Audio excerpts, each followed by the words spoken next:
కానీ జగనన్న ముఖ్యమంత్రి అయిన తర్వాత మనిషి మారిపోయాడు.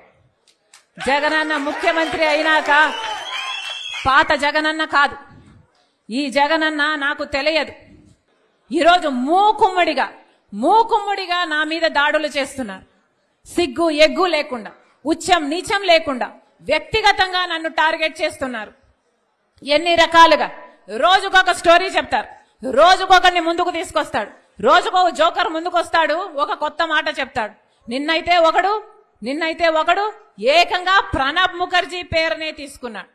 ప్రణబ్ ముఖర్జీ ఆయనకు చెప్పాడట, నా భర్త అనిల్ సోనియా గాంధీ దగ్గరికి వెళ్ళాడట, ఆయనకు పదవీకాంక్ష అప్పటి నుంచే ఉందట, పదవీకాంక్ష ఉంది కాబట్టి అక్కడ సోనియా గాంధీతో నా భర్త చెప్పాడట, షర్మిలమ్మను ముఖ్యమంత్రిని చేయండి, మేము కాంగ్రెస్ పార్టీని బలోపేతం చేస్తాము, జగన్ను జైల్లో పెట్టండి అని నా భర్త ఆయనకు చెప్పాడట.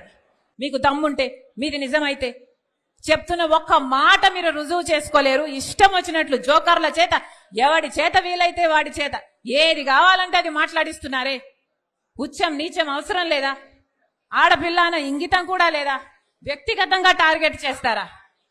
రోజుకొక జోకర్లు చెప్పిస్తారు, అది మళ్ళీ సోషల్ మీడియాలో మొత్తం పబ్లిసిటీ ఇచ్చుకుంటారు. బుద్ధి, ఇంగితం, జ్ఞానం ఏదైనా ఉందా? ఇంత నీచానికి దిగజారాలా? విలువలు, విశ్వసనీయతలు అని పెద్ద పెద్ద మాటలు చెప్పారు కదా, మరి మీకు లేవా విలువలు, విశ్వసనీయతలు? ఆలోచన చేయాలి. తెలుగు ప్రజలు పిచ్చోళ్ళు కాదు, అన్ని గమనిస్తున్నారు, అన్ని చూస్తున్నారు. నేను రాజశేఖర్ రెడ్డి బిడ్డను. పులి కడుపున పులే పుడుతుంది. రాజశేఖర్ రెడ్డి రక్తం నాలో ప్రవహిస్తుంది. నేను రాజశేఖర్ రెడ్డి బిడ్డ వైఎస్ షర్మిలా రెడ్డి. నా పేరు ఇదే, నా ఉనికి ఇదే. ఎవరు కాదన్నా, ఎవరు అవునన్నా, ఎవరు గీ పెట్టినా నేను వైఎస్ షర్మిలా రెడ్డి. ఆంధ్ర రాష్ట్ర ప్రజలకు మేలు చేయడానికే ఇక్కడికి వచ్చాం. నా గుండెలో నిజాయితీ ఉంది. ఆంధ్ర రాష్ట్ర ప్రజలకు వాళ్ళ హక్కులు కల్పించాలని రాజశేఖర్ రెడ్డి బిడ్డ ఈ రోజు తన పుట్టినింటిలో ఆంధ్ర రాష్ట్రంలో అడుగుపెట్టింది. నిలబడుతుంది, కొట్లాడుతుంది. ప్రత్యేక హోదా వచ్చేంత వరకు రాజశేఖర్ రెడ్డి బిడ్డ ఇక్కడ నుంచి కదలదు. పోలవరం వచ్చేంత వరకు రాజశేఖర్ రెడ్డి బిడ్డ ఇక్కడ నుంచి కదలదు. మన రాష్ట్రానికి, మన బిడ్డలకు ఉద్యోగాలు రావాలి, మన రాష్ట్రం అభివృద్ధి చెందాలి, అంతవరకు రాజశేఖర్ రెడ్డి బిడ్డ తన పుట్టింటి నుంచి కదలదు. మీ ఇష్టం వచ్చింది చేసుకోండి, ఎంత చేసుకుంటారో చేసుకోండి, ఏం పిక్కుంటారో పిక్కోండి. ఇక్కడ భయపడే వాళ్ళు ఎవ్వరూ లేరు. ఇక్కడ ఉన్నది రాజశేఖర్ రెడ్డి బిడ్డ. ఖబర్దార్. ఇక షర్మిలమ్మ గారి గురించి చెప్తున్నారు. ఎవరి షర్మిలమ్మ గారు? అన్నతో విభేదించి ఇవాళ అన్నగారి శత్రువులతో చేతులు కలిపి 10 ఏళ్ల క్రితమేమో మా కుటుంబాన్ని చిన్నాభిన్నం చేస్తున్నారు, నా తండ్రి ద్వారా అధికారాన్ని పొంది నా తండ్రితో సహా మా కుటుంబాన్ని ఇబ్బందులు పాలు చేస్తున్నారు, అన్యాయంగా అక్రమంగా కేసులు కట్టి మమ్మల్ని బజారు పాలు చేస్తున్నారు అని చెప్పి మాట్లాడినటువంటి ఆవిడ ఇవాళ అదే జెండా మోసే స్థితిలో, అది ఆవిడది ఏ రకమైనటువంటి నడవడిక? జెండా మోయటమే కాకుండా ఇవాళ బజారుకి ఎక్కి సొంత అన్నని ఏ రకంగా మాట్లాడుతుందో ఆవిడ. మరి మాట్లాడినప్పుడు యుద్ధంలోకి వచ్చిన తర్వాత అన్నని దూషిస్తున్నప్పుడు అన్న సైన్యం ఏం చేస్తారు?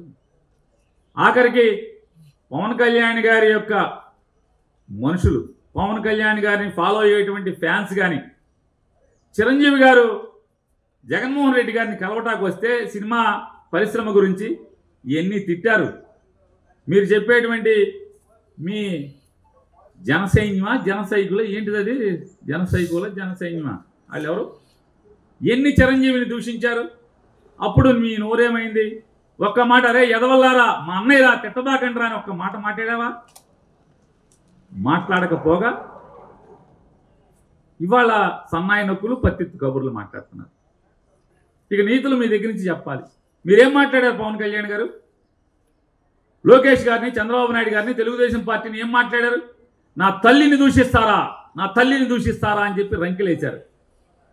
సిగ్గు శరం ఉన్నోడు ఎవడైనా నిజంగానే తల్లి తండ్రి చెల్లి అనేటువంటి భార్య అనేటువంటి బంధాలకు విలువిచ్చేవాడు అయితే తల్లిని తిట్టిన వాళ్ళని ఇవాళ ఎవడైనా తల్లిని తిట్టిన వాడిని ఏం చేస్తారు?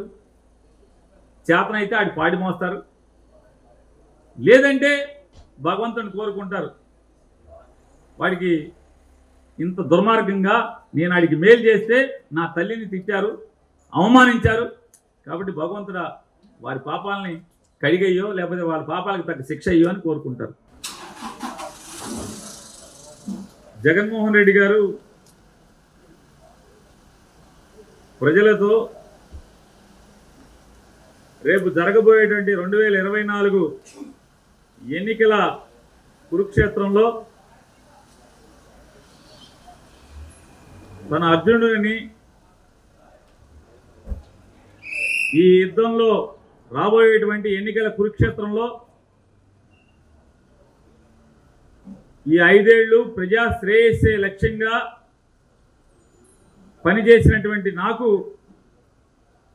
ఈ రాష్ట్ర ప్రజానీకమే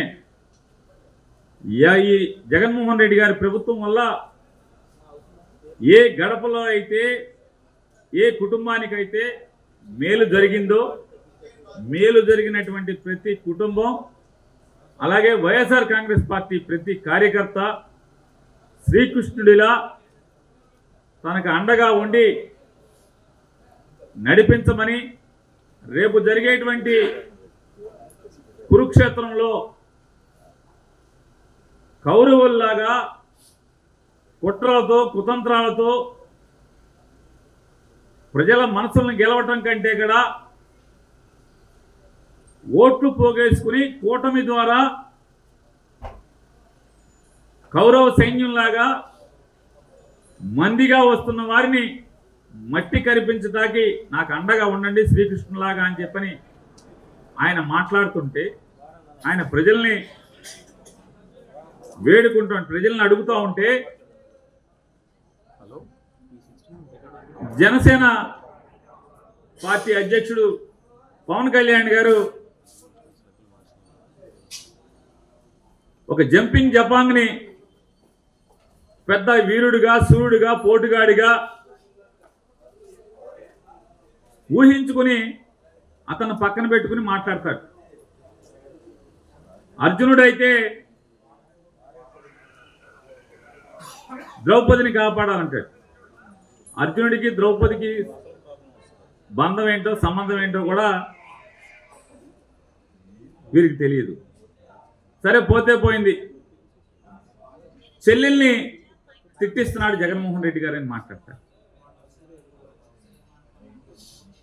అయ్యా పవన్ కళ్యాణ్ గారు కుటుంబ బంధాల గురించి మానవ సంబంధాల గురించి కుటుంబ జీవితం గురించి ఇక మీ దగ్గర ఈ ప్రపంచం నేర్చుకోవాలంటే ఎంతకన్నా హాస్యాస్పదం ఏముంది? పవన్ కళ్యాణ్ గారు జనరంజక నటుడు 2009లో ప్రజారాజ్యం పార్టీ పెట్టినటువంటి మెగాస్టార్ చిరంజీవి గారు కేంద్ర మంత్రిగా కాంగ్రెస్ పార్టీ రాజ్యసభ సభ్యుడిగా కాంగ్రెస్ ప్రభుత్వంలో మన్మోహన్ సింగ్ గారి ముఖ్యమంత్రిగా ఉన్నటువంటి కాంగ్రెస్ ప్రభుత్వంలో కేంద్ర మంత్రిగా ఆయన ఉంటే సాక్షాత్తు చిరంజీవి గారికి తోడబుట్టినటువంటి తమ్ముడుగా మీ పాత్ర ఏంటి? మీరేం చేశారు? ఎంత అవమానించారు? మీరు చంద్రబాబు నాయుడికి మోడీకి ఓట్లు వేయమని చెప్పని కాంగ్రెస్ పార్టీని నాశనం చేయమని చెప్పని మీరు మాట్లాడితే చివరికి ఏం చేయలేని స్థితిలో చిరంజీవి అభిమాన సంఘం మీటింగ్ అదే రోజు పెట్టుకుని వాళ్ళు చెప్పుకోవాల్సిన